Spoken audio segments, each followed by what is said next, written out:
નમસ્કાર વિદ્યાર્થી મિત્રો, આજે આપણે ધોરણ 12ની અંદર ચેપ્ટર જે 2 છે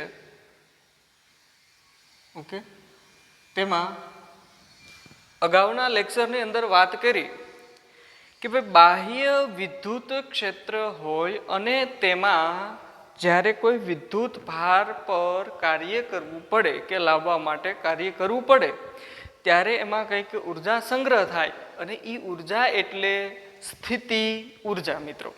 ઓકે, અને આવી સ્થિતિ ઉર્જાની આપણે એકલ વિદ્યુત ભાર માટેની વાત કરી કે જ્યારે અનંત અંતરેથી કોઈ એકલ ધન વિદ્યુત ભારને કોઈ બાહ્ય વિદ્યુત ક્ષેત્રમાં લાવવા હોય તો એ માટે તે અનંત અંતરે રહેલા વિદ્યુત ભારને કે એના પર કાર્ય કરવું પડે અને એ કાર્ય જ્યારે વિદ્યુત ભાર અનંત અંતરેથી બાહ્ય વિદ્યુત ક્ષેત્રમાં આવી જશે એટલે એમાં જે કાર્ય થયું હશે તે કંઈક સ્થિતિ ઉર્જા સ્વરૂપે સંગ્રહ થાય છે.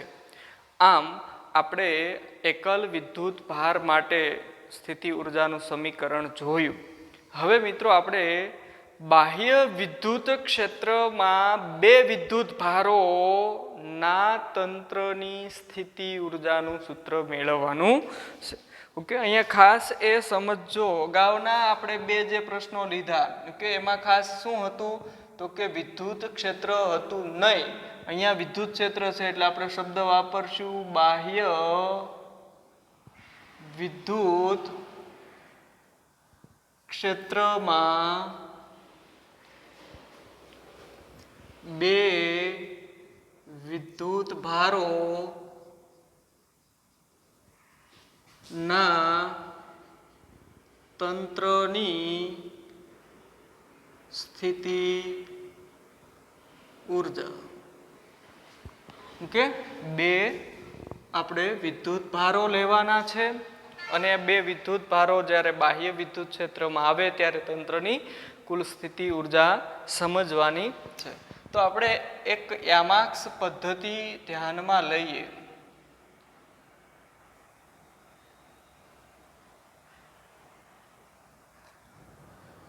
ઓકે, આ યામાક્સ પદ્ધતિમાં આપણે કોઈ એક એક્સ અક્ષ અને એક વાય અક્ષ દોરીશું.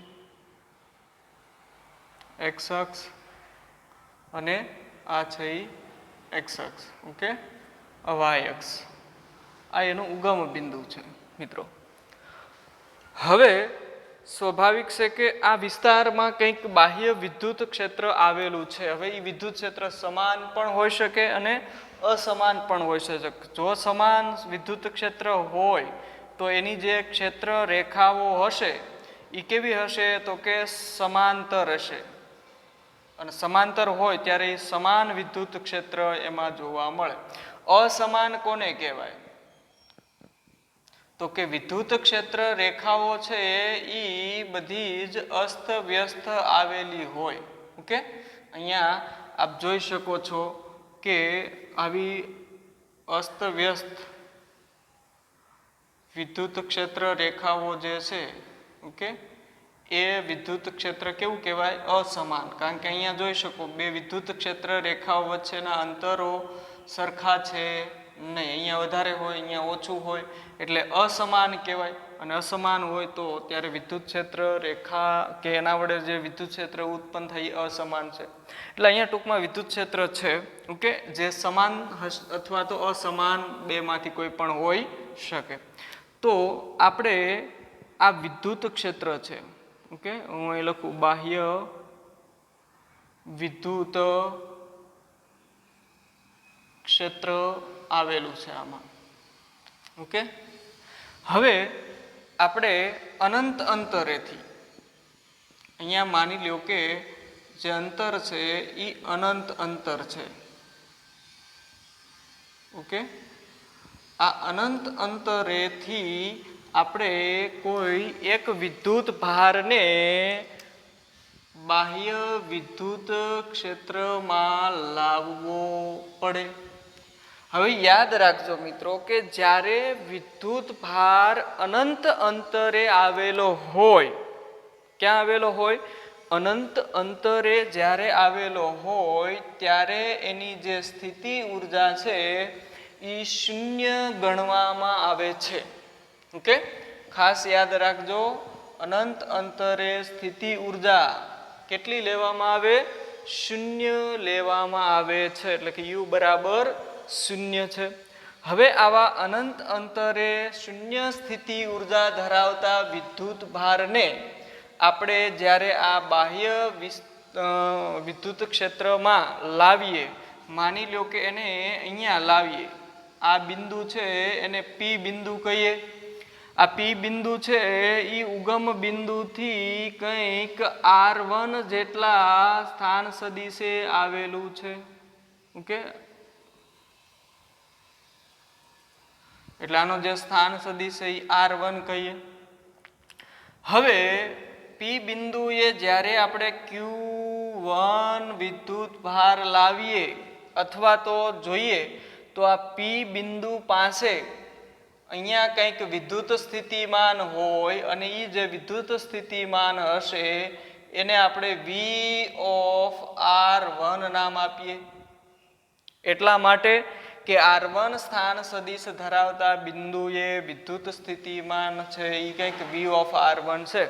તો આપણે પી કે Q1 વિદ્યુત ભારને જ્યારે અહીંયા લાવશું, ઓકે, ત્યારે આપણે આ વિદ્યુત સ્થિતિમાનની અસર હેઠળ લાવવો પડે, એટલે કંઈક એના ઉપર બળ લગાડવું પડે અને એ બળ છે કે કાર્ય છે એ એમાં સ્થિતિ ઉર્જા સ્વરૂપે સંગ્રહ થાય. તો આપણે સૌ પ્રથમ મિત્રો જોઈએ આજે કે આકૃતિની અંદર બાહ્ય વિદ્યુત ક્ષેત્ર આપણે છે જેનું મૂલ્ય E જેટલું છે. ઓકે, એટલે અહીં લખીએ કે આકૃતિમાં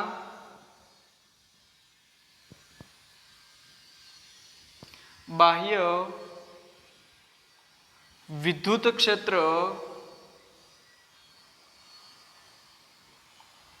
E માં અનંત અંતરેથી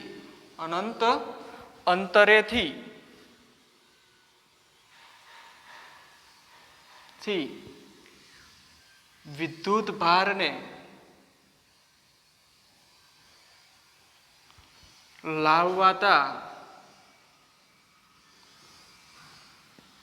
તેના પર વિદ્યુત ક્ષેત્રની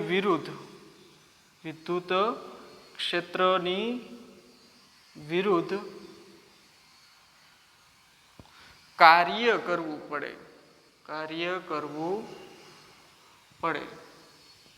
આ કાર્ય તે વિદ્યુત ક્ષેત્રમાં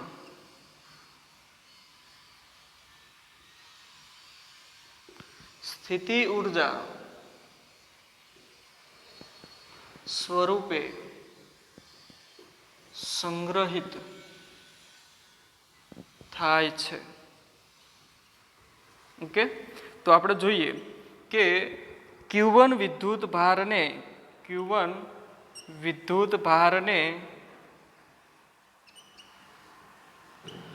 અનંત અંતરે આ અનંત અંતરે Q1 વિદ્યુત ભાર અનંત અંતરે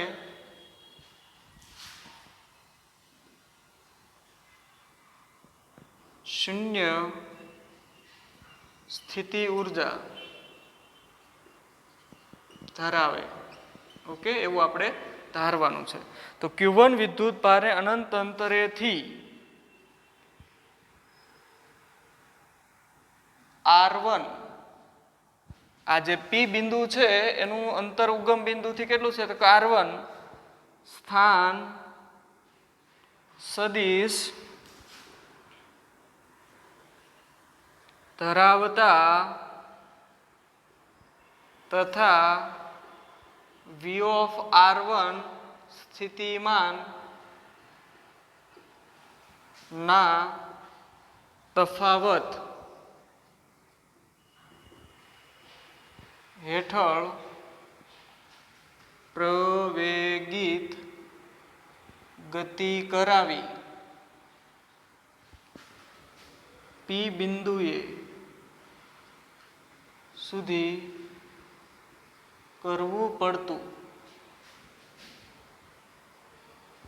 કાર્ય કેવું હોય તો એ કાર્ય છે એને આપણે W1 કહીએ તો W1 બરાબર કયા વિદ્યુત ભારને લાવીએ છીએ તો Q1 વિદ્યુત ભારને ક્યાં લાવીએ તો કે P બિંદુ પાસે P બિંદુ પાસે લાવો ત્યારે તેનું વિદ્યુત સ્થિતિમાન કેટલું છે તો કે V of R1 એટલે આપણને અહીંયા Q1 વિદ્યુત ભારને P બિંદુ સુધી લાવવા દરમિયાન કરવું પડતું આ કુલ કાર્ય છે.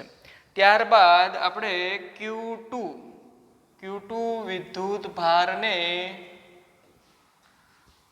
કોઈ Q બિંદુએ વિદ્યુત ભારને કેપિટલ Q બિંદુએ એ V of R2 બિંદુ એ R2 સ્થાન સદિશ ધરાવતા તેમજ V of R2 વિદ્યુત સ્થિતિમાન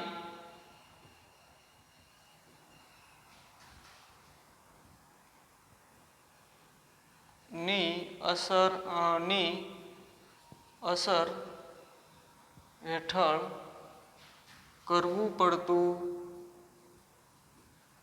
કાર્ય. ઓકે, એટલે ટૂંકમાં કહેવાનો મતલબ કે આપણે હવે એક બીજો વિદ્યુત ભાર લાવવો છે. પહેલા આપણે કોને લાવ્યા તો કે Q1 વિદ્યુત ભારને P બિંદુએ લાવ્યા. ત્યારબાદ માની લો કે અહીંયા આપણે Q2 વિદ્યુત ભારને કેપિટલ Q બિંદુએ લાવીએ ત્યારે આ Q2 વિદ્યુત ભાર જ્યાં આવે છે તે બિંદુનું જે અંતર છે એ R2 છે. તો R2 સ્થાન સદિશ ધરાવતા આ બિંદુએ લાવવા માટે કંઈક કાર્ય કરવું પડે. ત્યારે અહીંયા Q બિંદુએ વિદ્યુત સ્થિતિમાન કેટલું હોય તો કે V of R2 હોય. તો V of R2 સ્થિતિમાન વાળા બિંદુએ લાવવા માટે કરવું પડતું કાર્ય કેટલું થાય તો કે W2 બરાબર કયા વિદ્યુત ભારને લાવીએ છીએ તો કે Q2 વિદ્યુત ભારને.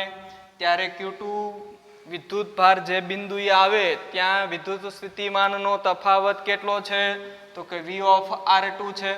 તો આ આપણું શું મળી ગયું કાર્ય મળી ગયું. પ્રશ્ન એવો થાય કે સાહેબ અહીંયા તો આપણે Q1 ને લાવીએ ત્યારે વિદ્યુત સ્થિતિમાન V1 છે અથવા V of R1 છે અને Q2 વિદ્યુત ભારને જે બિંદુએ લાવીએ ત્યાં વિદ્યુત સ્થિતિમાન V of R1 જ ન રહે તો કે નહીં. અહીંયા જો વિદ્યુત ક્ષેત્ર અસમાન હોય તો આવા અસમાન વિદ્યુત ક્ષેત્રમાં વિદ્યુત સ્થિતિમાન છે એ બદલાય છે. એટલે અહીંયા આપણને ખબર છે નહીં કે વિદ્યુત ક્ષેત્ર સમાન હશે કે અસમાન હશે. ઓકે, એટલે આપણે અહીંયા દાખલા તરીકે અસમાન હોત તો સ્વાભાવિક છે કે અહીંયા દરેક બિંદુએ વિદ્યુત સ્થિતિમાન એક મૂલ્ય ન પણ હોય. અંતરની સાથે વિદ્યુત સ્થિતિમાન બદલાય છે. એટલે અહીંયા R1 ને R2 અંતરો જુદા જુદા છે તો વિદ્યુત સ્થિતિમાન પણ જુદા જુદા હશે. એટલે આપણે V of R1 અને V of R2 કીધું.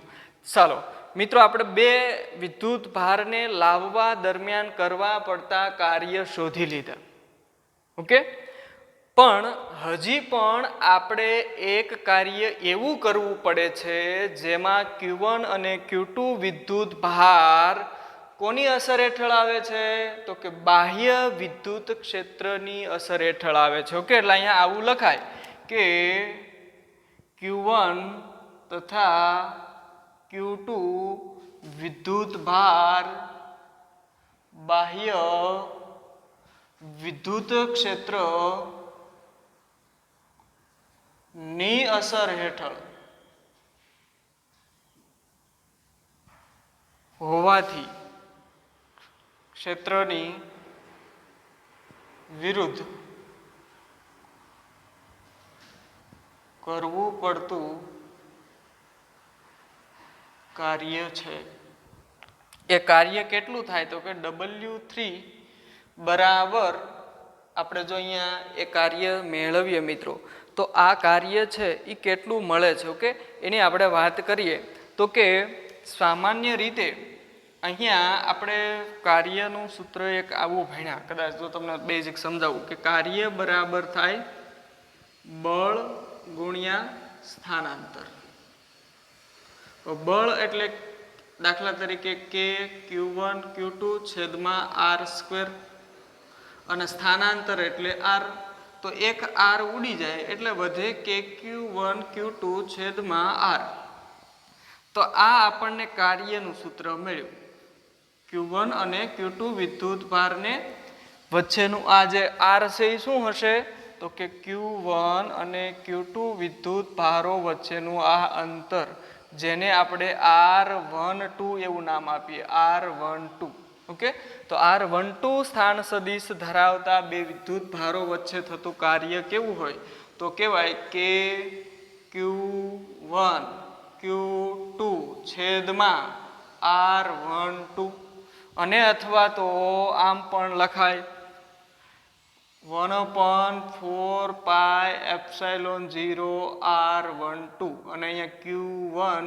Q2 આમ લખાય શા માટે તો કે K બરાબર 1/4 પાઈ એપ્સાઇલોન 0 ઓકે મિત્રો તો આપણું 3 નંબર આવ્યું ચલો હવે આપણે કુલ સ્થિતિ ઉર્જા અથવા તો આને કુલ કાર્ય શોધી લેવાય અને કુલ કાર્ય છે એ આપણને ખબર છે કે સમીકરણ 1 2 અને 3 નો સરવાળો એટલે કુલ કાર્ય બરાબર W1 plus W2 plus W3 okay પણ આપણે વાત કરી કે જે કાર્ય મળે એને જ શું કહેવામાં આવે સ્થિતિ ઉર્જા કહેવાય તો સ્થિતિ ઉર્જા U બરાબર ઓકે સ્થિતિ ઉર્જા U બરાબર W1 ની કિંમત શું છે તો કે Q1